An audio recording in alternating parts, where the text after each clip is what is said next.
مومنانو کله چې آسان وشي د جمعې په ورځ باندې د مانځه لپاره تاسو د الله ذکر ته خطبې ته مانځه ته جلدي کوئ. آسان وشي د جمعې د مانځه لپاره تا ته هیڅ قسم عذر نشته دی.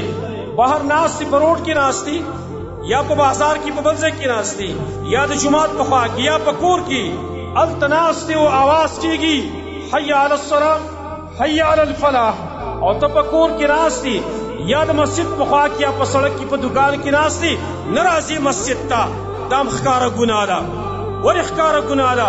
نبی صلی الله علیه وسلم فرمایلي لقد هممت ان آمر بالصلاة فتقام.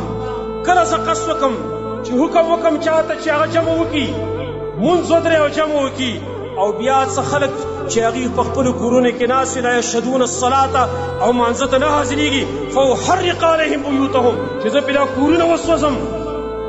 نبي هغه نبي رحمت للعالمین دی، شفقت کوونکی انسان دی، زموږ دپاره د پلار غوندې حیثیت لري. لیکن کم سړی چې د جمعې د مانځه نه وروسته پاتې کي دومره غوسه کېږي وایي زړه مې غواړي چې دا کور پې وسوځم. بل روایت کې راغلی ارمان دی که دا ماشومان او زنانه په دې کورونو کې نه وې ما به دې باندې کورونه صحیح وې. نو کم سړی چې هغه آسان واوري او ښکاره خلک جمع له روان دی او دی ناست دی چې مسجد ته نه راځي دا مجاهر بالمعصیه دی، دا ښکاره ګناه کوي. دا څه کوم ګناه شماري؟ که ته چاته ویرې جمع له راشه خپل کار کوه پردي کار کې کار مه لره.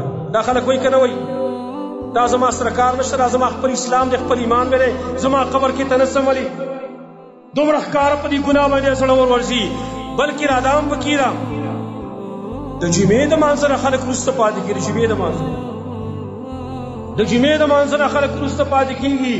خطبه به ویلې کېږي، بیان به سټارټ وي، آسان به کېدلی شي، خلک به مسجد ته رواني دی به قلارې په کور کې ناست دي یا به چېرته فیسبوک ته ناست دي یا به بل ګناه کې مبتلا یې هغې ته به نه راځي. دغه خلکو ته موږ ویل چې خلکه تاسو دا آیات په دې اورېدلی یا ایها الذین آمنوا اذا نودي للصلاة من یوم الجمعة فاسعوا الى ذکر الله وذروا البیع. ای خلک ای مؤمنانو کله چې آسان وشي د جمعې په ورځ باندې د مانځه لپاره تاسو د الله ذکر ته خطبې ته مانځه ته جلدي کوئ. وذروا البیع اغسطل خرڅول پرېږدئ. دې خلکو ته موږ ویو چې یا ایها الذین آمنو دا خطاب چاته دی؟ دا خطاب تا ته نه دی ولې؟ ته مسلمان نه ته مؤمن نه چې د الله را خطاب ته ټکراوې ښکاره ګناه کوې او جمعې مانځه نه راځي. او په حدیث کې دا راغلی دی چا چې 3 جمعې مونځ مسلسل پرېښودو په زړه به الله مهر وایي لکه څرنګه چې د کفارو په زړه باندې مهر والی دی دقه شان چې څوک 3 جمعې مونځ مسلسل پرېږدي الله به په زړه باندې مهر وایي.